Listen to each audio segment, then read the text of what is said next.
안녕하세요. 고교사 박전현입니다. 자, 오늘은 온달 설화입니다. 여러분들 온달 이야기는 다 알죠?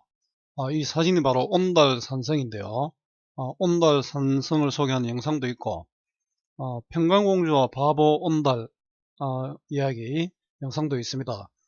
이건 아주 간단한 내용이니까 한번 보면 좋겠습니다. 자, 선생님이 부창부수라고 이야기했는데, 일반적인 부창부수는 좀 다르죠?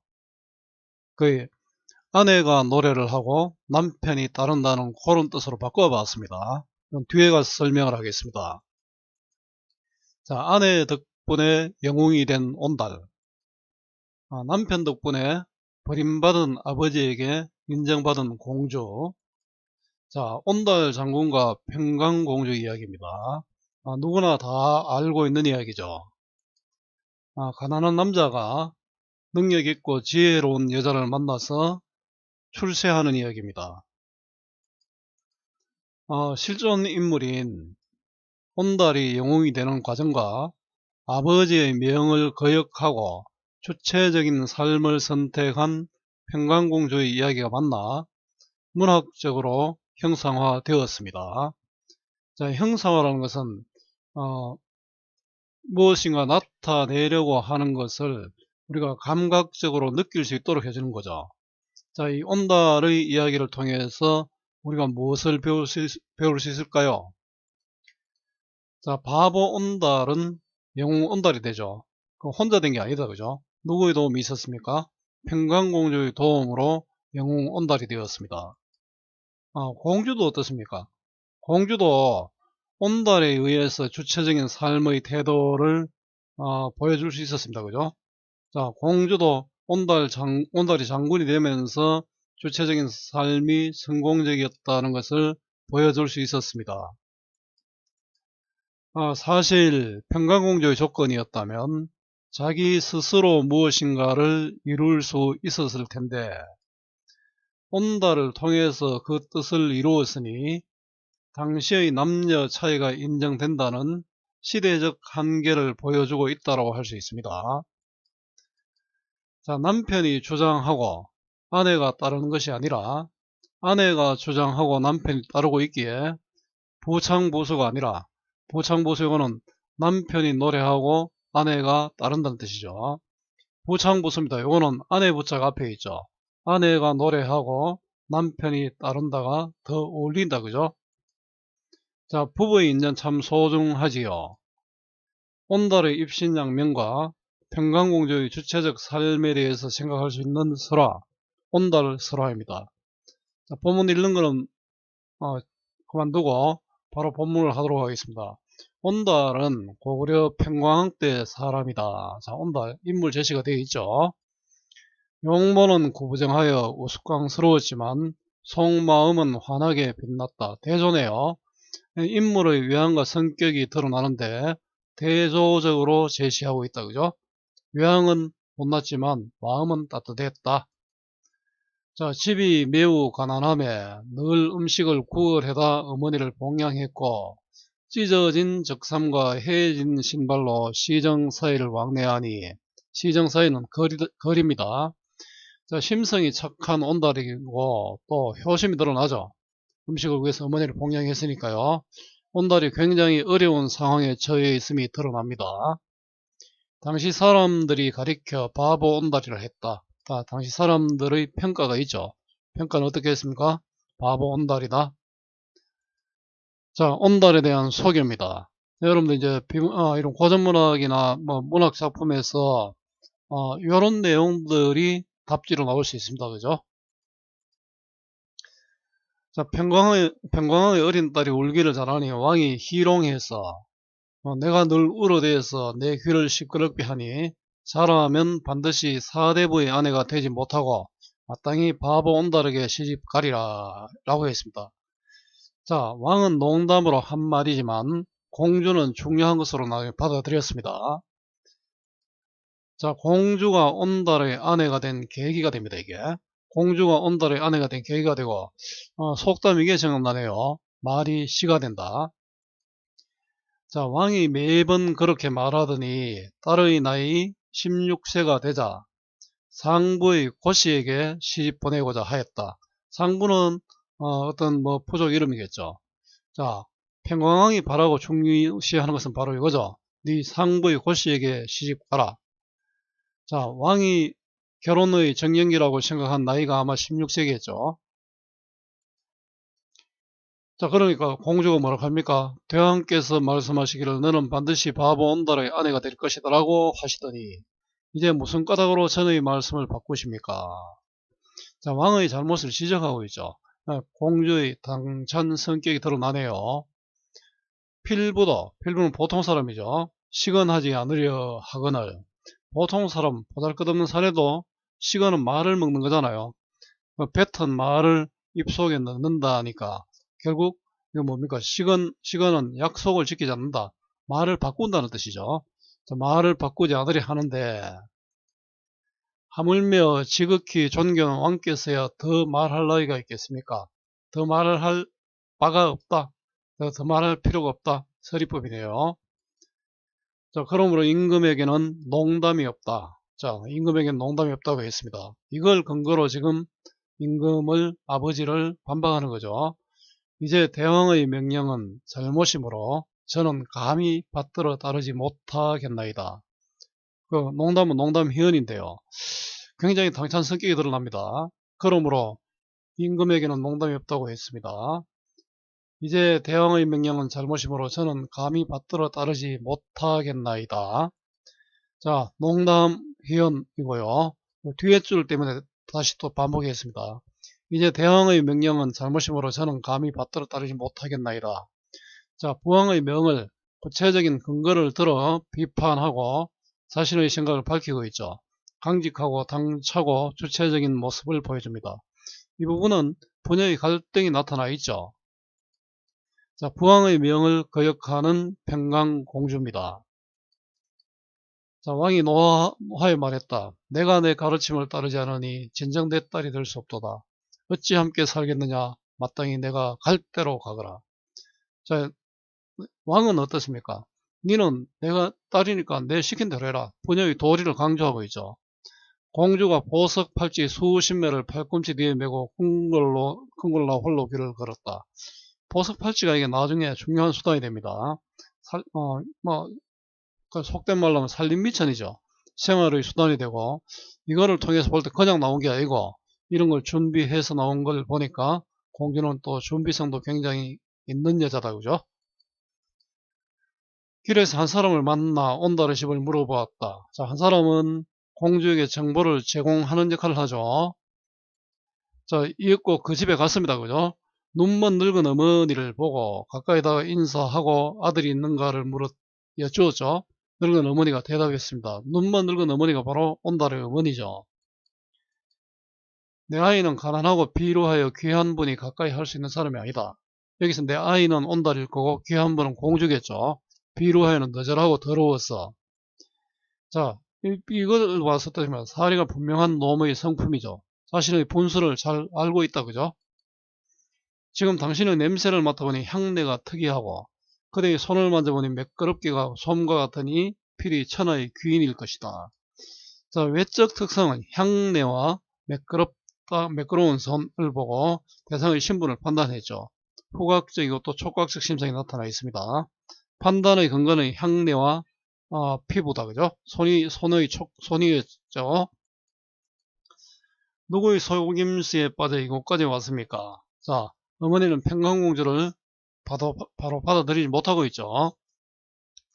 내 아들은 배고픔을 참지 못해 살림 속으로 느릅나무 껍질을 벗기러 간 지가 오래됐는데 아직도 돌아오지 않고 있다.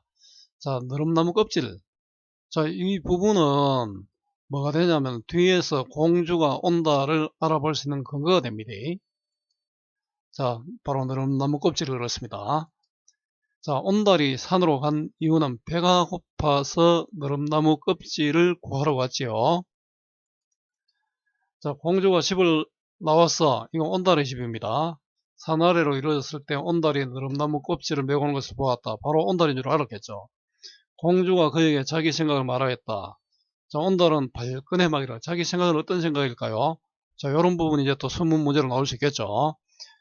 자, 이곳은 어린 여자가 다니기에는 적절하지 않으니 반드시 사람이 아니라 여우나 귀신이리라. 나에게 가까이 오지 말아라 하고 마침내 돌아보지도 않고 가버렸다. 자, 공주를 만난 온달의 태도는 아주 뭡니까? 멀리하고 있죠. 오히려 두려워하고 있다고 할 수 있죠. 공주의 생각은 아마 우리 함께 살자 이런 내용이겠죠. 자, 매너가 없는 사람이다, 그죠? 자, 공주는 근데 돌아와가지고 살인문 밖에서 밤을 새우고 다음날 아침 다시 들어가 온달 모자에게 자세하게 갖추어 이야기했다. 자기 사연을 이야기했겠죠. 공주의 적극적인 의지가 드러납니다. 자, 이야기한 내용은 아마 내가 이렇게 해서 당신과 결혼하려 왔다 이런 이야기겠죠. 자, 온달이 마음을 정하지 못하고 머뭇거리자 그의 어머니가 말했다. 온달이 좀 더 모자라네요. 온달의 성격과 어머니의 성격이 드러납니다. 자, 이런 온달을 공주가 바꾸니까 공주는 주체적인 삶을 산 사람이다 라고 할 수 있겠지요.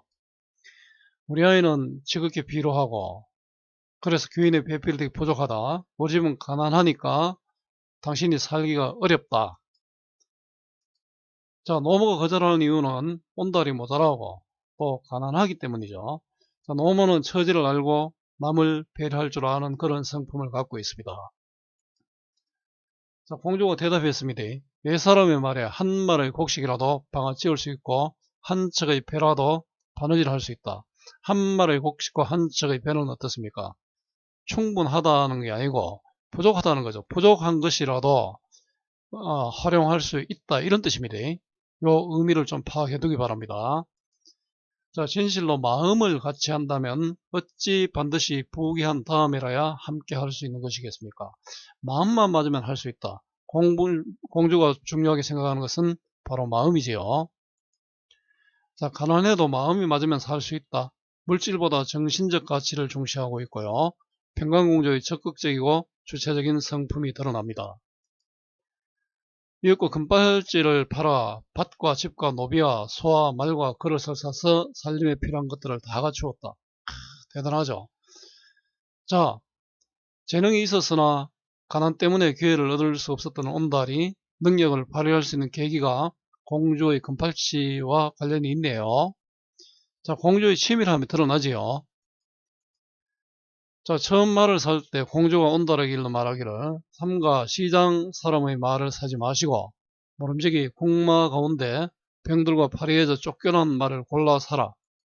자, 오타가 있네요. 시장의 말보다 궁마가 뛰어날 것이라고 전제했죠. 자, 공주의 선경지명이 있고요. 현재의 상태보다 가능성을 바라보고 있지요. 여러분 대학 입시도 현재의 상태보다 가능성을 보는 것이라 할 수 있죠. 더러더러 오타가 있습니다. 자, 온달이 그 말대로 했습니다. 온달이 이제 공주를 완전히 믿게 되었죠. 태도가 바뀌었다, 그죠? 공주가 매우 부지런히 먹이고 기르니 말은 날로 살찌고 늠름해졌다. 자, 공주와 온달의 혼인과 내조네요. 자, 고구려에서는 항상 봄철 3월 3일이면 얼마 전에 오늘이 3월 3일이네요. 선생님이 지금 녹음하는 날이 3월 3일입니다. 낭낭의 언덕에 모여 사냥해서 그때 잡은 돼지와 사슴으로 하늘과 산천의 귀신에게 제사했고 그날이 되어 왕이 사냥을 나가매 여러 신하와 오부의 병사들이 모두 따라갔다. 자, 이런 걸 제천의식이라 하죠. 자, 오부는 5부족이고요. 병사들이 모두 따라갔다는 점에서 자, 군사훈련을 겸한 수렵 행사고 자, 제천의식이다, 그죠?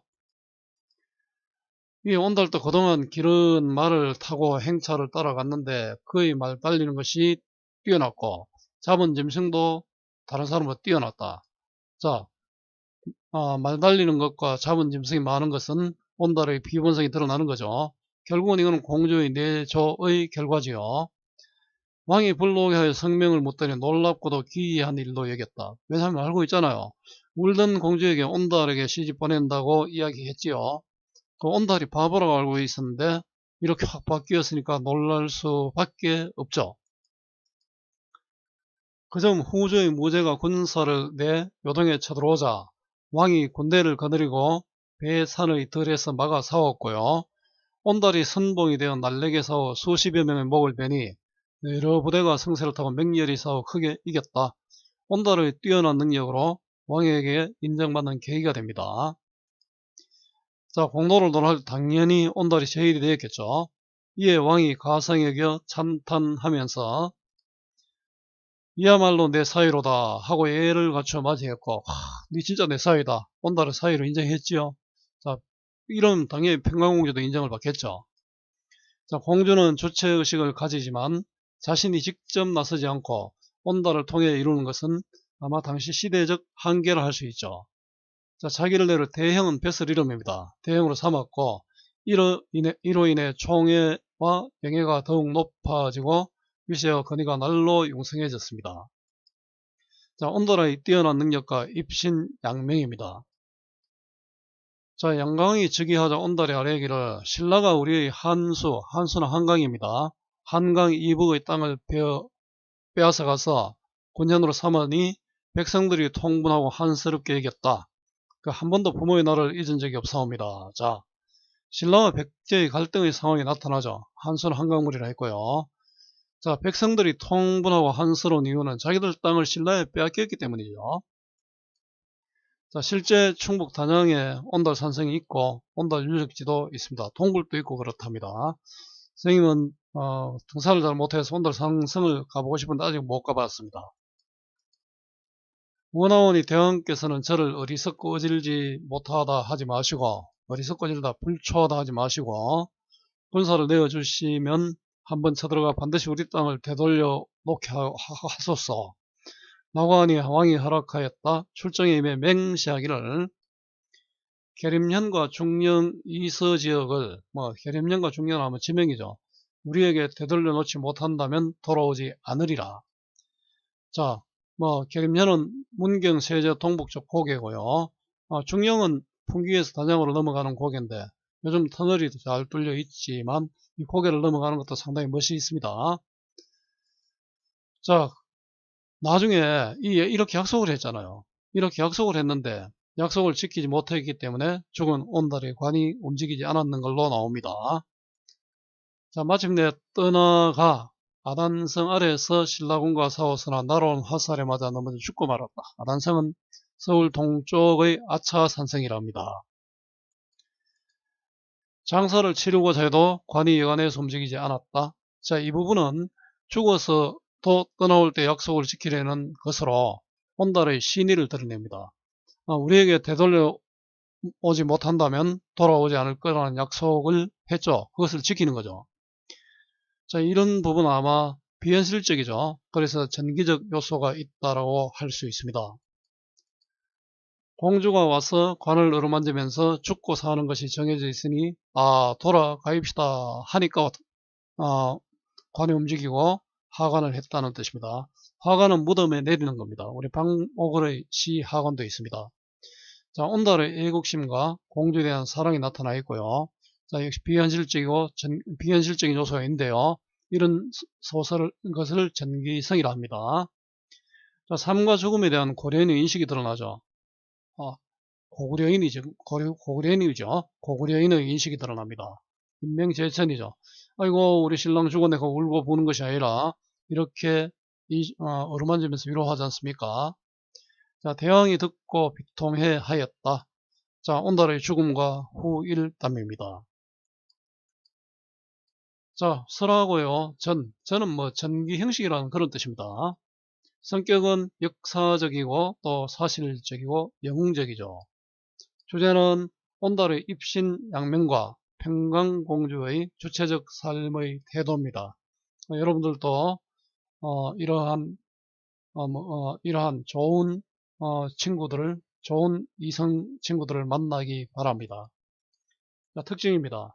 온달은 긍정적이고 공주의 말을 수용하고 자신의 의지를 온달은 긍정적이죠. 긍정적인 모습, 처음에는 부정하다가 긍정적인 모습을 또 보여줍니다. 왜냐하면 여기서 긍정적이라는 것은 공주의 말을 잘 듣잖아요. 그래서 공주의 말을 수용하고 또 자신의 의지를 또 드러내고 있습니다. 공주는 신의를 중시하고 주체적이고 의지적이며 지혜롭다고 할 수 있습니다. 기존의 관습에서 벗어난 모습을 보여주고 있죠. 일반적으로 공주가 바보한테 시집가기 어렵죠. 자, 실존 인물의 이야기를 전개 형식으로 그려낸 설화이고요. 역사적 사실의 문학적 형상화가 이루어지는 과정을 보여줍니다. 자, 여성의 주체의식과 신분 상승의 욕구라는 민중의식. 여성의 주체의식은 평강공주 이야기고요. 신분 상승의 욕구는 온달의 이야기죠. 자, 부녀 간의 갈등도 또 나타납니다. 자, 활동인데요. 다음에 나타난 갈등 형상을 설명은 가장 적절한 것은인데, 활동은 수능 특강에 나오는 문제 그대로입니다. 자, 이 부분은 여러분들이 한번 정리를 했으면 좋겠습니다. 자, 중요한 것은 이 문제 그대로 내는 게 아니라 이와 관련해서 문제를 낼 수 있다는 겁니다. 자, 문제를 통해서 본문을 이해하는 데 초점을 맞추면 좋겠습니다. 자, 오늘 온달설화를 공부했는데요. 여러분들에게 조금이라도 도움이 되었으면 좋겠습니다. 수고 많았고요. 오늘도 고맙습니다.